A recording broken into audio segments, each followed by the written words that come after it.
Hallo Wanderfreunde. Ja, Was? Wanderfreunde. Hey, der hat das abgeändert. Ohne uns zu informieren. Ja, wir sind am Wandern. Ja, das stimmt. Heute melden wir uns mal nicht vom Stellplatz und nicht vom Campingplatz, sondern direkt vom Wanderplatz. Und das mit Extra guten Wanderschuhen an. Flipflops. Na, was meint ihr, wo es hingeht? Vielleicht könnt ihr es im Hintergrund schon erkennen. Ich würde mal sagen, erst gibt es für euch das Intro und danach zeigen wir euch, wo wir sind.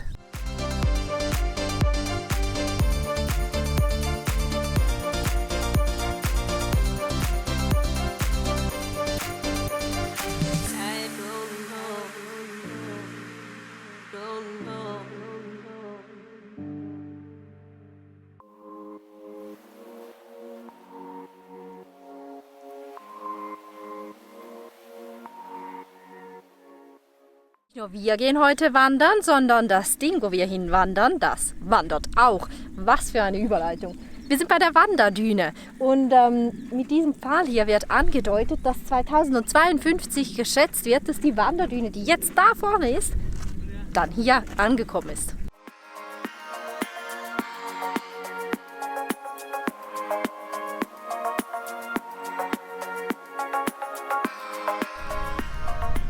Wo sind wir denn hier genau? Weißt du, wie das Ganze hier sich nennt? Wir schreiben es mal unten hin. Auf jeden Fall sind wir lange nicht die Einzigen, Nein. die dieses Wunderwerk der Natur besichtigen möchten. Es zieht eine richtige Karawane hier hoch und Karawane ist eigentlich auch das richtige Stichwort so im Sand, oder? Ja, hier auf dieser Düne macht eine Karawane natürlich auch Sinn als Beschreibung. Jetzt müssen wir nur noch die Oase finden. Ja. Die ist da hinten. Da ist nämlich das Meer. Ja, was wolltest du noch sagen? Dass ich zum Leuchtturm gerade noch ein paar Fakten habe. Ah, die sagen wir dann da, oder? Okay.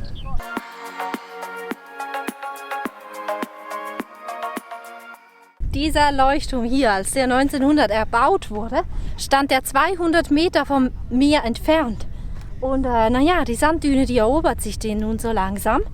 Und als sie versucht haben, die Flut an Sand, nicht an Wasser, zu stoppen, hat sich davor dermaßen eine Sanddüne in die Höhe geschossen, dass der Turm von Meer aus nicht mehr ersichtlich war. Und was bringt ein Leuchtturm, wenn man den vom Wasser aus nicht mehr sieht? Gar nichts. Und deshalb ist er stillgelegt. Und wahrscheinlich ist er in ein paar Jahren dann komplett weg.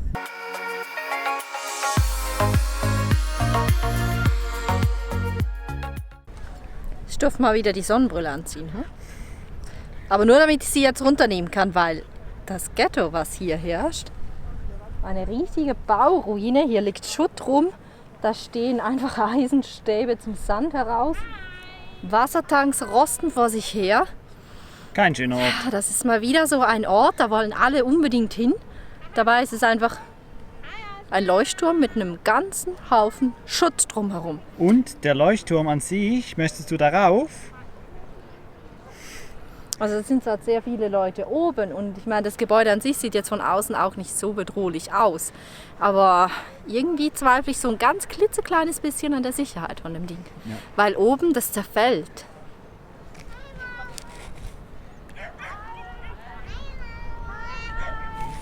Wir gehen mal ein bisschen weg von den Leuten, oder? Ja, da hoch.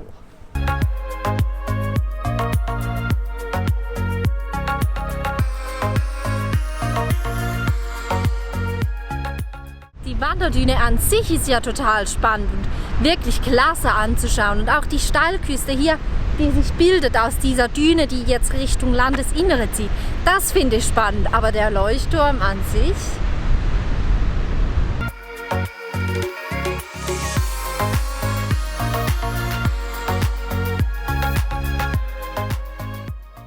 Sagen nicht alle immer, Holland sei so flach? Also für mich ist Dänemark genauso flach. Ich sehe genau einen Hügel. Aber die Weitsicht hier, mega.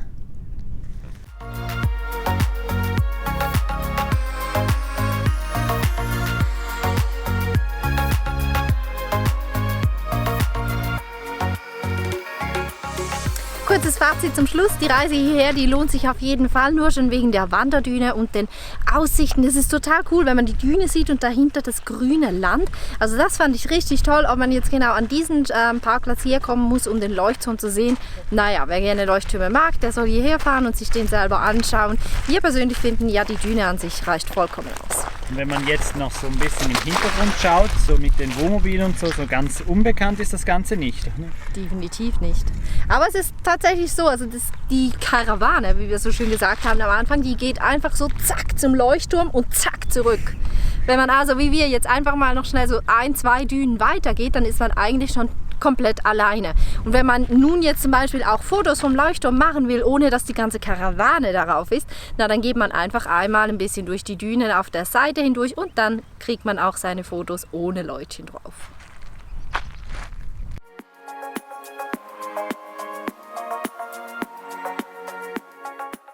Wir sind in Lönstrup und hier haben wir uns dazu verführen lassen, in dieses süße kleine Café zu sitzen.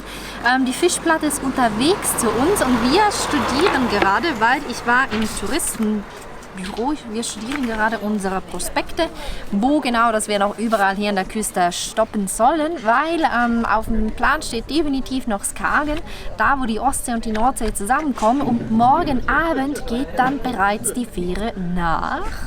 Ja, ist eigentlich total klar. Schweden. Aber du musst noch eine Berichtigung machen, haben wir gesagt.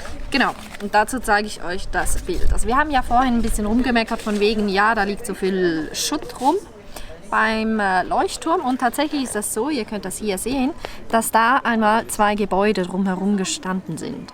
Und die sind jetzt wahrscheinlich schon zerfallen, weil halt die Klippe da immer weiter runterfällt, weil sich das Meer sozusagen das Land zurückholt.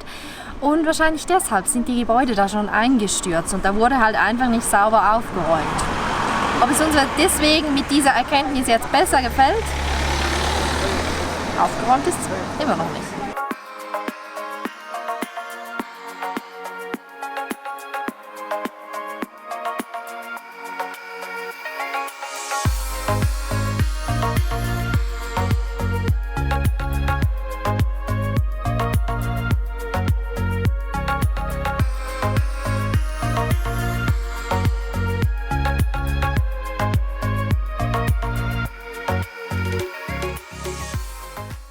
Nach diesem äußerst günstigen Mittagessen. Ach komm schon, ein richtiger kulinarischer Ausflug haben wir gemacht. Ja, aber auch der Eistee, der hat es halt in sich. Die zwei, Im Preis und im Geschmack. Die 2 Eistees, die haben so viel gekostet, eigentlich wie das Mittagessen, der Hauptgang. Das haben wir ein bisschen unterschätzt und haben jetzt auch ein bisschen viel bezahlt. Dafür stehen wir heute Abend dann wieder frei. Genau. Und jetzt laufen wir hier noch ein bisschen durch Lönstrup, genau, durch das kleine Galerieort. Und was machst du da? Ich schieb dich an den Rand der Straße. Du gehst hier mitten in der Straße und wie du siehst, da kommen Fahrräder. Ja. Auf jeden Fall sind wir jetzt zu Fuß noch auf dem Weg an den Strand von Lönstrup. Und dann soll es da ja noch Stallklippen geben oder sowas. Erkunden wir noch ein bisschen das Ort. Für euch gibt es weiter die Bilder. Ein richtig hübsches kleines Städtchen. Ja.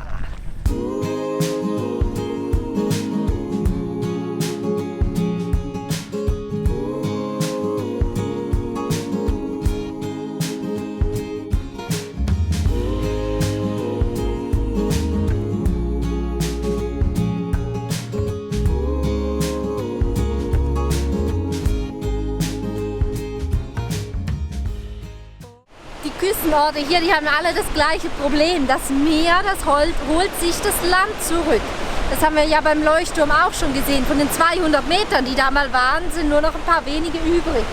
Und hier wurde die Küste geschützt mit diesen Wellenbrechern, mit diesen Granitsteinen, die in das Wasser geworfen wurden. So kann das Meer, das Land hier, diese Sanddünen nicht weiter abtragen. Das andere, was passiert ist dadurch, weil ja diese Hänge jetzt nicht mehr ständig runterknallen, es ist jetzt alles bewachsen und grün. Also früher war hier das alles war sandig, hier die Kante. Und nur halt dahinter war Wiese. Aber klar, ich meine, ihr seht auch die Häuser da hinten, das ist nicht im Interesse der Bewohner, dass hier das Land ständig weiter ins Meer hinaus schwimmt. Still thinking about how we met. Yeah, I'm with you now. Oh, one thing that it's plain to see. Das war Lönstrup und wir sagen Remoré, danke vielmals für den Tipp. Es war wunderbar. Für uns geht's weiter nordwärts. And there I was with my world falling apart. Open just Unseren Stellplatz für die Nacht haben wir auch schon gefunden. Hatte nirgends ein Parkverbot oder Campingverbotsschild. Und alleine sind wir auch nicht.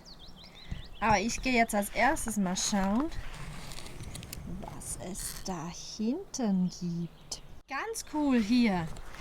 Diese Bikes, die kann man wie so ein Einkaufswagen auslösen. Ihr seht das hier.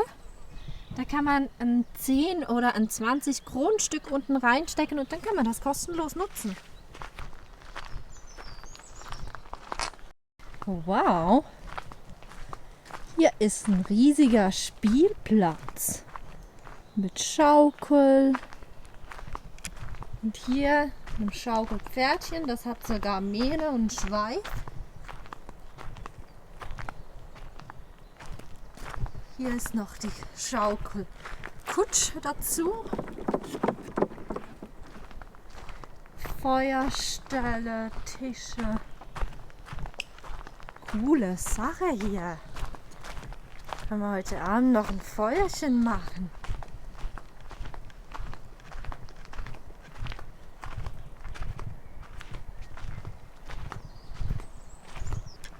Das ist echt ein riesen Spielplatz hier.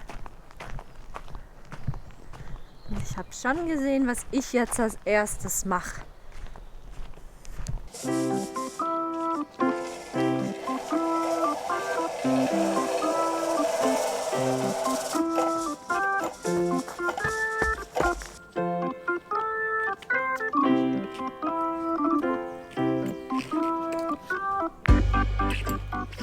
Steffi hat euch ja schon gezeigt, wo wir sind. Sie ist ganz schön übermütig ab dem ganzen Angebot hier, was es alles gibt. Und jetzt hat sie auch noch entdeckt, dass es gar nicht mehr so weit bis zum Meer ist. Und diesen Weg nehmen wir jetzt auf uns. Eigentlich wollten wir das Ganze mit den Fahrrädern machen, nur haben wir leider nur ein 20-Kronenstück, was ein bisschen schade ist.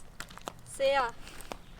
Also falls uns jemand von euch das 20-Kronenstück jetzt noch in 2 10-Kronenstücke wechseln könnte, das wäre echt praktisch. Jetzt laufen wir halt. without knowing it, I played it by heart, and now I sing. I'm with you.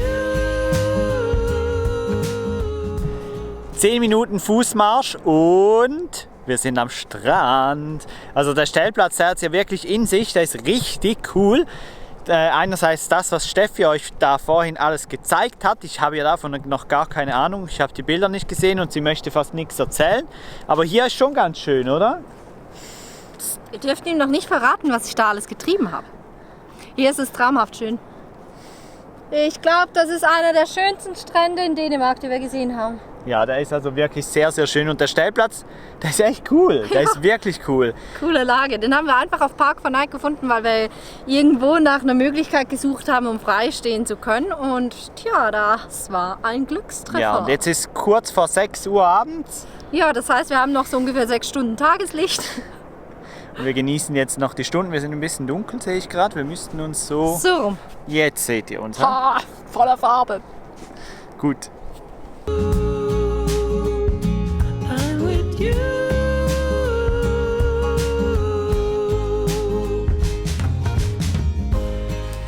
Heutiges Abendprogramm, Grillen. Aber für einmal nicht auf unserem Feuerdesign-Grill, sondern auf offenem Feuer. Steffi bereitet gerade alles vor. Ihr wisst, sie bastelt gerne, sie macht gern Feuer, sie wühlt gern im Dreck und macht sonst auch Dinge, die es manchmal sonst nur Kinder tun.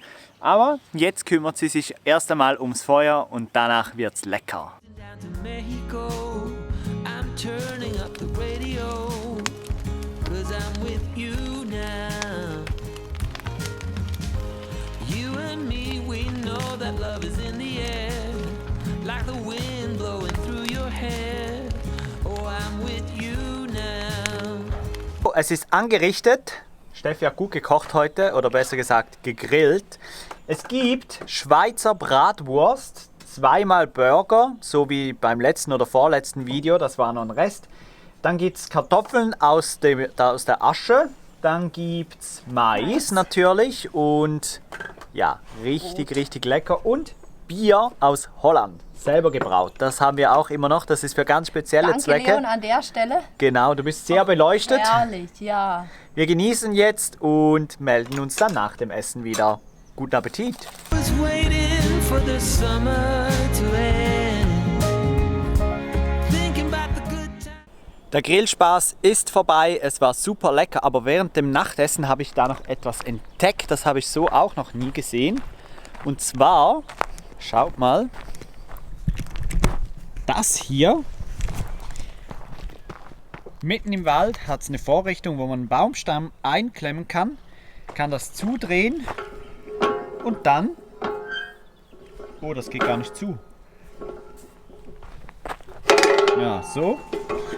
Und dann kann man das sägen. Was man dafür natürlich benötigt, ist eine Säge. Wir jetzt heute nicht dabei, sondern im Auto, aber die echten Wikinger hier in Dänemark, die haben natürlich immer eine Säge mit dabei.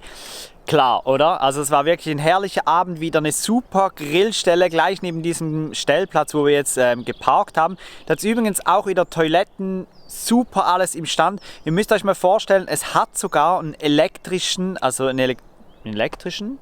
ja, Handtrockner da im Bad, das mitten im Wald. Also es ist richtig cool hier in Dänemark. Jetzt geht da hinten langsam die Sonne unter. Wir genießen noch die letzten Stunden. Ein letzter Gruß für heute Abend von diesem wunderbaren Stellplatz. Ihr seht es, geniale Abendstimmung und Steffi hat sich eine Kerze angezündet, habe ich gesehen, ne? Ja, total die Romantikerin. Ist das nicht eher wegen diesen fliegenden Mücken vielleicht? Kann sein, ein ganz kleines bisschen, auch wegen denen.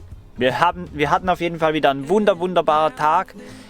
Es war schön, wart ihr wieder alle mit dabei. Wenn es euch gefallen hat, dann lasst gerne einen Daumen nach oben da. Und wir können es nur einmal mehr sagen. Europa Ist geil. bis zum nächsten Mal. Tschüss. And the winter snow. Keep telling all the friends we know.